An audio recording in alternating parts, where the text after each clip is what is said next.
Hi friends, आप देख रहे हैं फिल्मी खिचड़ी। मैं हूं रूना आशीष और चलिए हम मदर्स डे के लिए जो संडे को स्पेशल मनाया गया था SS3 उसी की बात करने के लिए मैं आ गई हूं। और मैंने आपको पहले ही बोला था कि भाई मैं तो सॉलिड रोने वाली हूं। मतलब मेरे को थोड़ा सा अपने आप को समेटने में टाइम लग गया, उसके बाद मैं उसके लिए रिव्यू करने के लिए आई हूँ।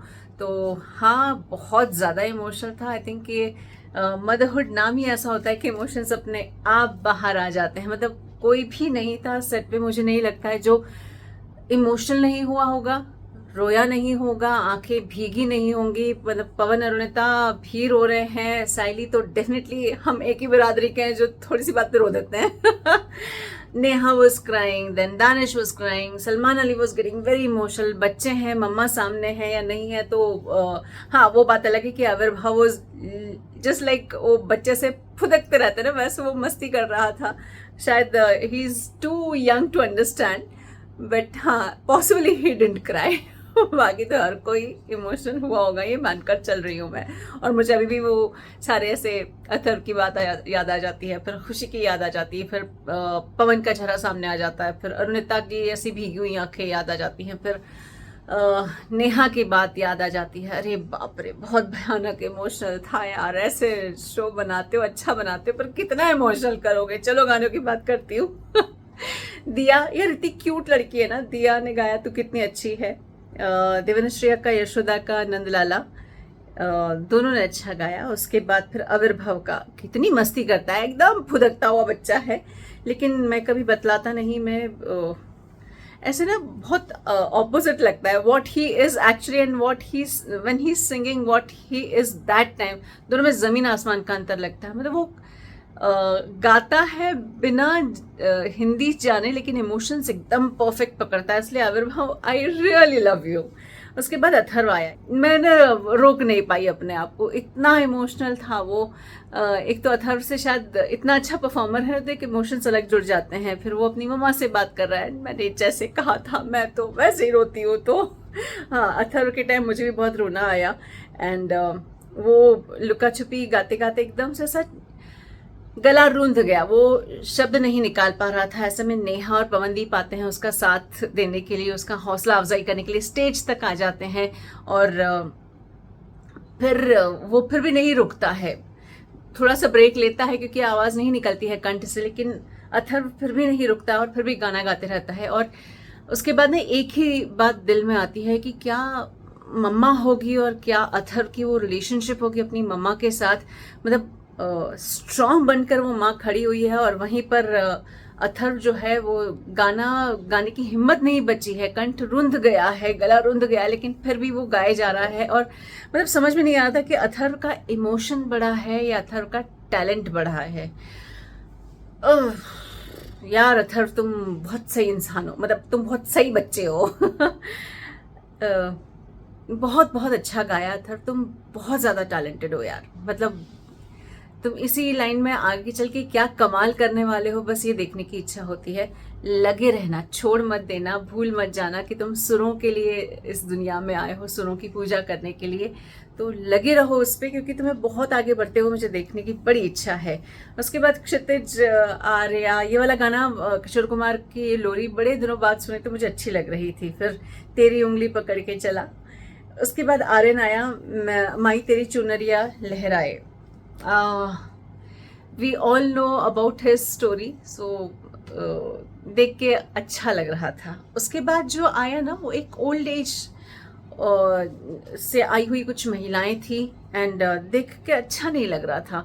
और मुझे लगता है एडिटर ने बहुत सही डिसीजन लिया कि इसको बहुत ज़्यादा लंबा ना बढ़ाते हुए सही समय पर उसको एडिट किया और दिखाया। फिर भी पवनदीप उठ के जब वो बोला तो मेरा फिर से रोना निकलने लग गया। Then I started crying again.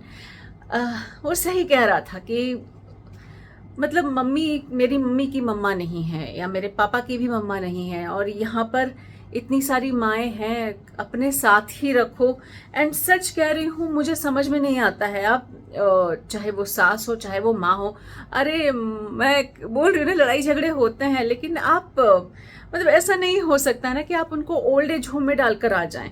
मुझे ओल्ड एज होम का कॉन्सेप्ट समझ में नहीं आता है। मैं मतलब कभी ऐसा मौका पड़े तो शायद मैं झुक जाऊंगी कि चलो ठीक है, आप बड़े हो मुझसे, आप जो कर रहे हो सही हो, लेकिन मैं कभी किसी बुजुर्ग को ओल्ड एज होम में जाते हुए देखना, मतलब मुझे बड़ा बुरा बुरा सा लगता है। मैंने बहुत सालों पहले शायद अपने करियर की पहली स्टोरी की थी फादर्स डे पे, और उस समय जब फादर्स डे पे मैं ओल्ड एज होम में भी गई थी, तब उनकी आंखों से जो सिर्फ एक शख्स है जिन्होंने मुझे बोला था फादर्स डे, क्या फादर्स डे मनाएंगे हम लोग, और मैं अंदर तक कांप गई थी। पवन, मैं डेफिनेटली समझ सकती हूँ जब तुम ये सवाल करते हो या जब भी तुम्हारे इंट्रोस्पेक्शन करते हो, इन सब चीज़ों का आत्मसात करके उसको समझने की कोशिश करते हो। मुझे भी नहीं समझ में आता है कि ओल्ड एज होम क्यों बनाए जाते हैं और कैसे आप अपने माँ बाप को वहाँ भेज देते हैं। इतना बड़ा दिल में पत्थर या पत्थर दिल के हो जाते हैं। तो I totally understand and I totally agree with you Pawan, पता नहीं लोग कैसे कर जाते हैं। एनीवेज, खुशी नागर का मैनू विदा करो वॉज जस्ट टू ब्यूटिफुल। खुशी कभी आपको ना खुशी दिए बिना स्टेज से नहीं उतरती है, ये बात वो फिर बता देती है। और इस बार तो हंसते हंसाते रहने वाले लोगों की टांग खींचते रहने वाले हर्ष की आंखों में भी हमने आंसू देखे। वो देख के भी ना ऐसा लग रहा था कि क्या यार इमोशंस हो तो ऐसे हो, एकदम पवित्र इमोशंस थे, बहुत सुंदर इमोशंस थे। बट यार शो वालों ने बहुत रुलाया यार, ये गलत बात है, ऐसे रुलाते नहीं है यार। Show was good. जो टॉप 5 मेडल जिनको मिले हैं, टॉप 5 को आविर्भाव, खुशी, दिया, देवनश्री और पीहू को दिया। हालांकि मुझे लग रहा था कि अरे अथर्व क्यों नहीं है, उसने ये वाला गाना कितना अच्छा गाया, लुका छुपी, बट ठीक है। Captain of the week Arunita बनी है, वो डिजर्विंग भी है यार। बच्चे कितना सुंदर गाते हैं उसके, चाहे वो आविर्भाव हो, चाहे पीहू हो, चाहे वो शुभ हो। तो वो ओवरऑल टीम बहुत स्ट्रांग बनकर बाहर निकल कर आती है। और अरुणिता है तो अच्छा ही होगा, गाना तो सुंदर ही होगा ना, ये मानकर हम एक्सेप्टेड फैक्ट्स में आता है, यूनिवर्सल ट्रूथ में आ जाता है अरुणिता का सुंदर गाना, उसकी प्यारी सी टीम का होना। अब मेरा तो ये कहना है, मैं तो बहुत रोते रोते शो देख रही थी। आप रोए या नहीं रोए, आप जरा वो बताइए। और क्या आपको लगता है कि हमारे देश में ओल्ड एज होम जैसी चीजें होनी भी चाहिए? मतलब कान पकड़ के सॉरी बोल दो यार, ठीक है बड़े हैं, छोड़ो।